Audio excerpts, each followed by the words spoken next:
Bismillahirrahmanirrahim. Assalamu alaikum, dear student. Welcome to the course Principle of Animal Life 2. I am here, your teacher, Dr. Saima Kadeep from Jahrabad campus. Today we will discuss about the balanced polymorphism and heterozygote superiority. And first of all, we should know what is basically polymorphism. Now let's start. Polymorphism.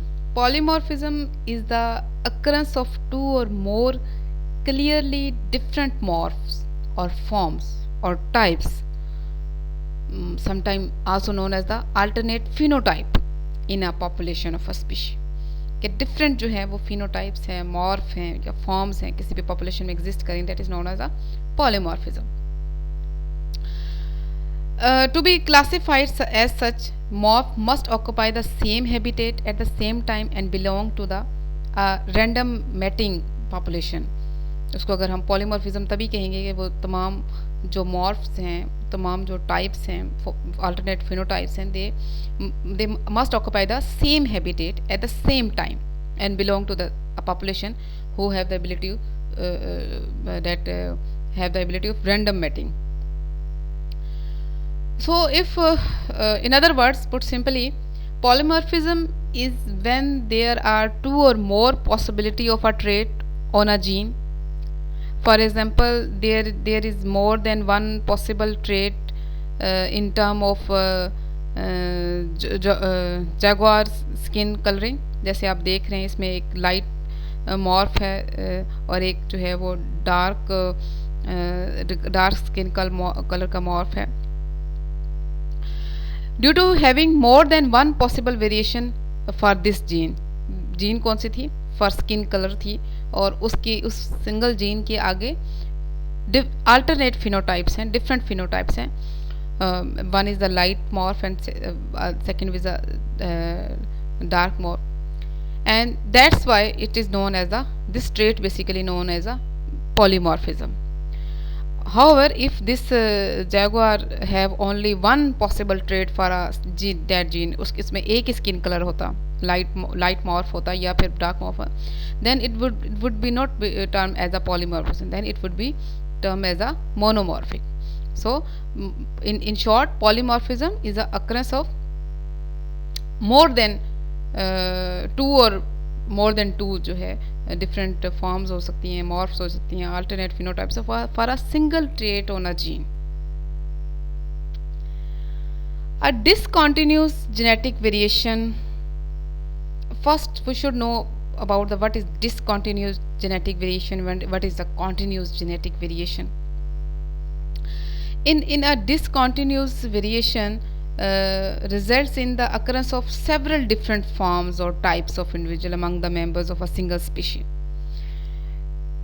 Grades नहीं होते, with gap होती है. Discontinuous, continuous नहीं होती, gaps के साथ जो है वो डिफरेंट फॉर्म्स और डिफरेंट जो है मॉर्फ्स जो है वो इंडिविजुअल्स में उस स्पीशी के हो सकते हैं. और वो जो डिसकॉन्टिन्यूस जेनेटिक वेरिएशन है उसकी वजह से वो जो पॉपुलेशन के इंडिविजुअल्स हैं they have to or more sharply different forms. उनके दरमियान में कोई रेंज नहीं है, एक पीक पे है तो दूसरा गैप के बाद दूसरा जो है आपको एक बिल्कुल डिफरेंट फॉर्म उसकी नज़र आ रही होगी. ठीक है, तो ऐसी वेरिएशंस को हम क्या कहते हैं? Discontinuous variation. While in continuous variation the individuals do not fall into sharp classes. उसमें क्या था? Sharp forms, sharply different forms. इसमें आपको शार्पली डिफरेंट क्लासेस नहीं नजर आएंगी, बल्कि instead almost graded between the wide extremes. दोनों एक्सट्रीम्स के दरमियान में डिफरेंट कॉन्टिन्यूस पैटर्न आपको नजर आएगा. Like for example smooth gradation of height among the individuals the human population. Similarly gradation possible between the different geographic races. तो ये किसकी एग्जाम्पल है? ये कॉन्टिन्यूस जेनेटिक वेरिएशन की एग्जाम्पल है.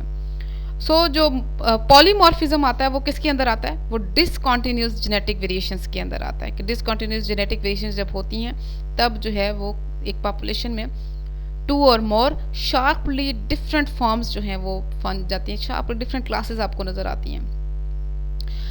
सो if the frequency of two or more discontinuous form within a species is too high to explain by mutation, the variation जो वो है जो जो the variation as well as the population displaying it is said to be polymorphic. Now देखिए, frequency में एक चीज़ आपको clear यहाँ करना चाहती हूँ कि जो म्यूटेशन है उससे भी जो एक नई अलील की फ्रीक्वेंसी किसी पॉपुलेशन में बनती है, ठीक है। और यहाँ पे भी हम कह रहे हैं कि वेरिएशन हो रही है, एक जीन की जो है वो डिफरेंट फॉर्म्स हैं। हालांकि हम म्यूटेशन में भी यही कहते हैं कि जब एक अलील ऑलरेडी प्रिवेल कर रही है और उसमें जब चेंज आ जाती है तो एक नई अलील बन जाती है, तो हमको कहते हैं कि वो जब सीक्वेंस में चेंज होता है तो वो म्यूटेशन है। तो हम अगर डिफ्रेंशिएट करना चाहें ना, तो म्यूटेशन क्या है कि mutation is defined as any change in DNA sequence away from normal. वो जो चेंज डीएनए के सीक्वेंस में आएगा ना due to the mutation, that is away from normal. And वो जो नॉर्मल अलील जो कि प्रिवेल कर रही थी पॉपुलेशन में, now because of this mutation change into a rare and abnormal allele, this is because of the mutation. While in polymorphism में क्या होता है कि this polymorphism that persist over many generation and आपको जो है ये नॉर्मल नजर आएंगे। ये वाली जो वेरिएशंस हैं, ये जो डिफरेंट फॉर्म्स हैं, दे लुक्स नॉर्मल, ठीक है। और उनमें से कोई basically no one form possess an overall advantage or disadvantage over the other in term of natural selection. कि एक फॉर्म दूसरे फॉर्म पे भी, जैसे हमने स्किन कलर देखा जो आगाज का, तो उसमें कोई एक फॉर्म दूसरे फॉर्म पे कोई एडवांटेज या डिसएडवांटेज नहीं रख रहा, ठीक है। They are common in population, polymorphism या polymorphic traits, they are common in population. And in this case, in polymorphism, basically no single allele is regarded as a standard sequence. in mutation ऐसा था कि हमारी पर जो पहले prevail कर रही थी अलील, वो हमारी स्टैंडर्ड सीक्वेंस था, उसमें चेंज हुआ था तो एबनॉर्मल अलील बना था। लेकिन यहाँ क्या है, यहाँ पे सिंगल अलील नहीं है जो कि स्टैंडर्ड सीक्वेंस कंसिडर किया जाए, ठीक है। और because instead there are two or more equally accepted alternative of this allele जो हैं वो एग्जिस्ट कर रहे होते हैं पॉपुलेशन में, और वो क्या हैं, वो नॉर्मल हैं। और अगर हम एक arbitrary cut off point find कर लें कि what is the difference between the mutation and polymorphism, is the 1%। Frequency 1% याद रखना है बच्चों आप लोग ने। If the frequency of a allele is 1% or more than 1% in a population, then this trait is known as polymorphism. But if the frequency of a particular trait is lower than 1%, then it is regarded as a mutation, ठीक है। तो ये बहुत सारे forms पे discuss होता है कि what is the difference between the mutation, because दोनों में वेरिएशंस हैं, दोनों में जो है वो डिफरेंट आपको फिनोटाइप्स नज़र आ रही हैं, अल्टरनेट फिनोटाइप्स नज़र आ रही हैं। लेकिन आपने देखना क्या है कि जो म्यूटेशन से बनने वाली फिनोटाइप है, that is basically away from the abnormal होती है, वो रेयर होती है और एबनॉर्मल डिजीज कंडीशन होती है मोस्टली। वाइल द जो फिनोटाइप है पॉलीमॉर्फिज्म से बनती है, that is more common in population, ठीक है। और उसमें ये नहीं होता कि एक फॉर्म जो है, एक अल्टरनेट जो है, एक फिनोटाइप जो है वो दूसरी फिनोटाइप पे कोई एडवांटेज या डिसएडवांटेज किसी तरह का कोई प्रेशर डालते नहीं। वो क्या है कि उनमें दे आर इक्वली एक्सेप्टेड, ठीक है। वो दोनों फॉर्म्स जो हैं they are equally accepted in population. तो इस तरीके से हम म्यूटेशन और पॉलीमॉर्फिज्म को क्या कर सकते हैं, डिफरेंशिएट कर सकते हैं। हमारे पास ये जो पॉलीमॉर्फिज्म की जो एग्जांपल्स हैं, अगर हम उनको देखें, one most obvious example of this is the separation of most higher organism into male and female sexes. दोनों अल्टरनेट फिनोटाइप्स हैं और दोनों इक्वली एक्सेप्टेड हैं। उनकी फ्रिक्वेंसी 1% से कहीं ज़्यादा है। तो दिस इज़ बेसिकली क्या है, ये पॉलीमॉर्फिज्म के अंडर आता है। इसी तरह different blood types in human, A है, बी है, ए बी है, ओ है, फिर उसके बाद positive negative, they are also basically. अब ब्लड ग्रुप ए जो है वो किसी तरीके से कोई नेगेटिविटी या positivity blood group A B पे नहीं रख रहा, ठीक है। वो ए बी और ओ, वो 4 के 4 जो phenotypes हैं, they are equally accepted in the population. So this is the example of the polymorphism. However, the casts in social insects, they are basically a special case of the polymorphism, and that is not because of the genetic variation, rather than it is because of differential in the nutrition. जब larvae जो है वो convert हो रहा था, तो जितना जिसको न्यूट्रिशन मिलता है उतना ही वो फिर वर्कर्स में या क्वीन में कन्वर्ट होते हैं. तो that is a special case of the polymorphism. Don't confuse this with the polymorphism trait जो कि मैंने पहले अभी एग्जांपल्स दिए आपको. Now move toward our basic topic is balanced polymorphism. Balanced polymorphism is a situation in which two different versions of a genes are maintained in a population of organism. बड़े maintain हैं, चल रहे हैं. और क्यों वो मेंटेन है population में दोनों वर्जन? क्योंकि because individuals carrying both versions are better able to survive than those who have two copies of either version alone.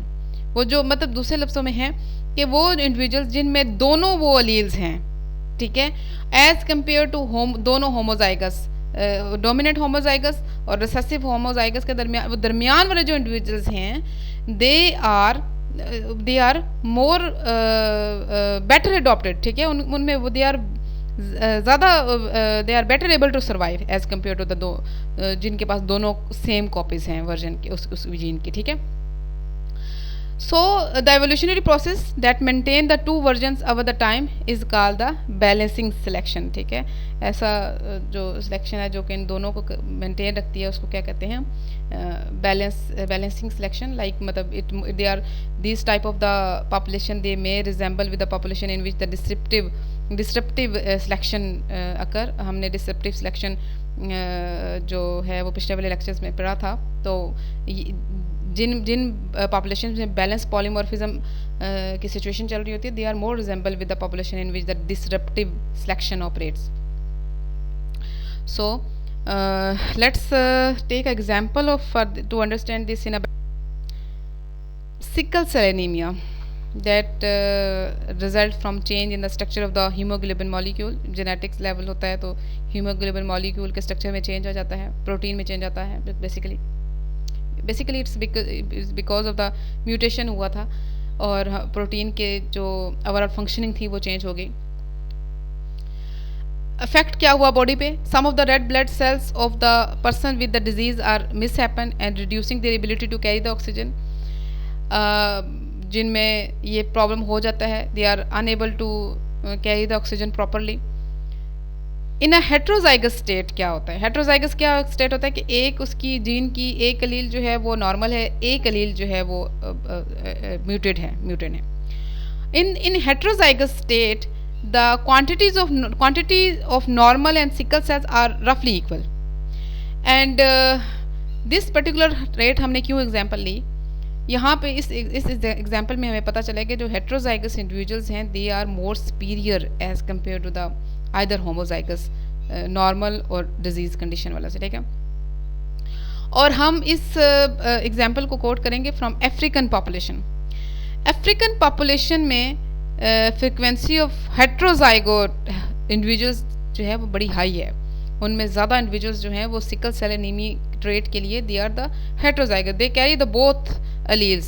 Normal one is normal and one is the disease. And they maintain sickle cell heterozygote and both homozygous at relatively unchanging frequency, making this trait an best example of balanced morphism. के इसमें दोनों किस्म के जो traits हैं वो क्या हैं? अनचेंजिंग फ्रीक्वेंसी के साथ बड़े स्टेबल कंडीशन में है, मेंटेन कंडीशन में है. तो ये एक अच्छी बेहतर good example is a good example of for balanced polymorphism. Now what happened? अब हम कहते हैं कि भाई जब म्यूटेशन हुई तो म्यूटेशन से अलील चेंज हो गई. वो अलील जो है वो हार्मफुल हो गई, डेलिट्रियस हो गई. तो नेचर ने उसको एलिमिनेट क्यों नहीं किया, उसको ख़त्म क्यों नहीं किया? द आंसर इज डैट कि the sickle cell disease is most common in the region of Africa that are heavily infected with the malarial parasite Plasmodium falciparum, and this parasite is transmitted by mosquito and has a life cycle that involves the invasion of red blood cells and liver cells. So symptom of this disease, that is basically episodes में fever और chills आते हैं. It remain one of the, because of these symptoms, it remain one of the greatest killer of the humanity. So sickle cell heterozygotes are less susceptible to malaria infection, and अगर वो infect हो भी जाते हैं heterozygote, they experience a less severe symptoms than do the homozygous without sickle cell. जिनमें दोनों normal alleles हैं उन पे बड़े सीवियर सिम्टम्स अपीयर होते हैं, और ये जो हेट्रोजाइगोट हैं अगर इनमें मलेरिया इन्फेक्शन हो भी जाए तो ये इन पे सिम्टम्स बड़े इतने सीवियर नहीं आते हैं. So the individuals homozygous for normal allele are at a disadvantage because they experience the more severe malarial infection, and the individuals homozygous for the sickle cell allele are also disadvantaged because they suffer from the severe anemia that the sickle cell cause. दोनों homozygous जो है disadvantaged stage पे हो गए.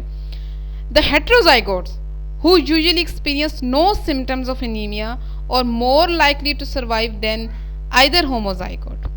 So इस वजह से जो इनका हेट्रोजाइगोट है वो क्या है, इस एग्जाम्पल में they are more superior as compare to the either homozygote. So this system is a example of heterozygote superiority. कब? When the heterozygote is more fit than either homozygote, and heterozygote superiority lead to the balance polymorphism because allele in the heterozygote condition maintain both allele at a higher frequency than would be expected if natural selection acted only on the homozygous phenotype. So they are the more superior as compared to the either homozygote. I hope you understand this